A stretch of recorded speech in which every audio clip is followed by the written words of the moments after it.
Градовите ги изградивме во хаос, воздухот во хомогена смеса од загадувачки материи, отпадот оставивме да не труе.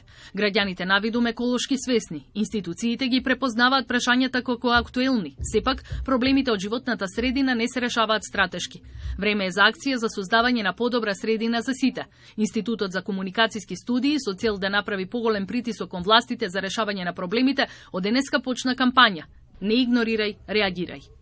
Професорката по урбанизам Дивна Пенчик смета дека урбанистичкото планирање во државата е проблематично, имајќи ја предвид сегашната хаотична состојба во градовите. Ке треба да ги вклучиме сите граѓани и сите чинители во она што значи креирање на градски политики и планирање на град. Во услови на преголема густина на населението, неразвиена инфраструктура и несоодветни контролни механизми, концентрациите на суспендираните цврсти честички драматично се зголемуваат, вели експертот во областа на аерозагадувањето Дејан Мираковски. Сите материи што се детектираат во тие честички, 28 се дефинирани као токсични, 14 као канцерогени.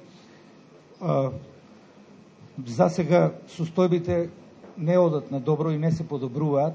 Енергетските ресурси да се планираат стратешки и оптимално да се користат за да се намали загадувањето на животната средина и да се подобри животот на луѓето, вели професорката Ана Лазаревска. Потребно во секоја од овие кампањи да се согледа прво статус-кво, потоа да се дадат соодветни решенија и да пробаме да ги имплементираме истите. Кампањата ќе се реализира во текот на годината и ќе биде поделена на 3 теми: одржливи градови, здрава околина и климатски промени. Активностите ќе се реализираат во соработка со факултети, средни училишта, невладини организации и медиуми. Со овој прилог, македонската телевизија се приклучува на кампањата од јавен интерес за подобра животна средина "Не игнорирај, реагирај".